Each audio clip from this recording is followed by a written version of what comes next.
folks, Gary and Tammy here with Cvpoolpros, Crystal Vision Pools, here with another pool school video, another tech tip.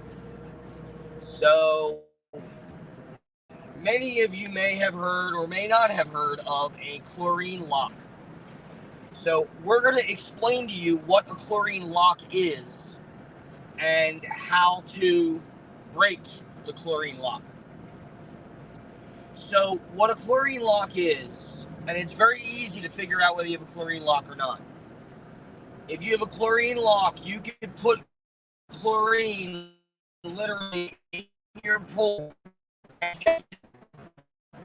soon as you put it in a minute, not even 30 seconds to a minute, and you will have no chlorine reading anywhere in the pool. I recommend doing it with test strips, although I mean you can't test it with you can't do it with the liquids, but the test strips are quicker and more accurate. Although I know people that would disagree with me on that, but trust me, that was tested many years ago by several pool individuals that I knew in the store I was working at actually with our boss, and he showed us that the test strips are way more accurate. Anyway, a chlorine lock, the way to describe a chlorine lock. A chlorine lock is you have chlorine that you're adding into the pool, but it's going into a bubble, and that bubble is not releasing the chlorine into the actual pool.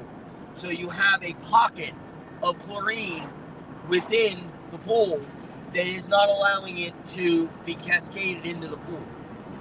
So you're not getting a reading in the pool.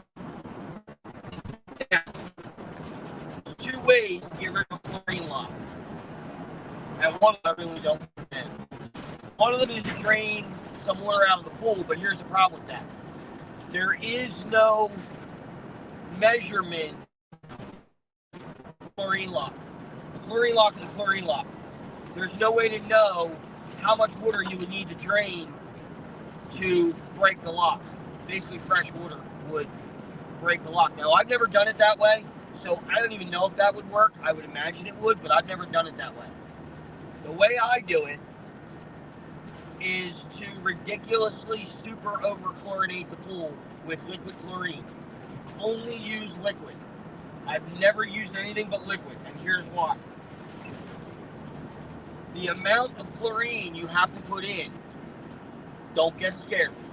It's obscene. I have broken them usually with no less than 15 gallons of liquid chlorine, all at the same time. And what's going to happen? What?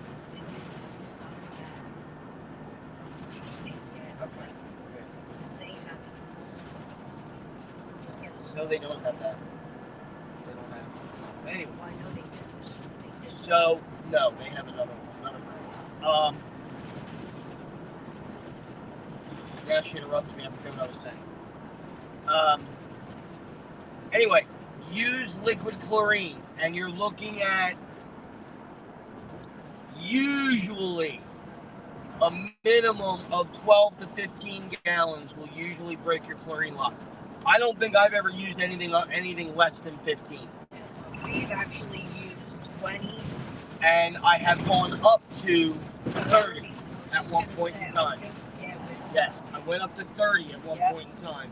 And now that was a big ass pool, but I went up to 30. It does kind of depend on the size pool you have, but I did use 30 gallons at one point in time to break the chlorine lock.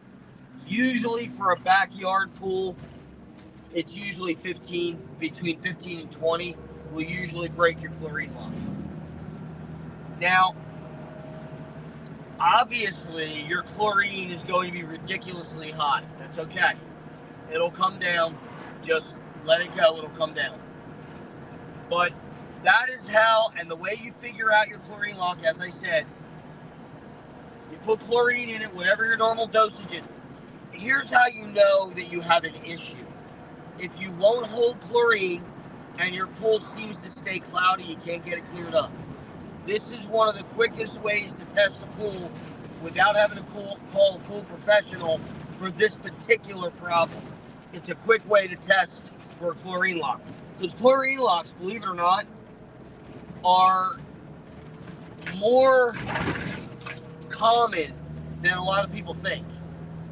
So if you shock your pool, 1 bag, 2 bags, 3 bags, 1 liquid, gallon, liquid, 2 gallons, whatever you're using, chlorine now, not bromine, because there is no liquid bromine. Chlorine. This is for chlorine. Regular chlorine. Are you kidding me? You I knew he was going to do that. So you put it in there, and you test your chemicals right after you put it in. 30 seconds to a minute after you put it in. You dip your pool. You should have a very high chlorine reading.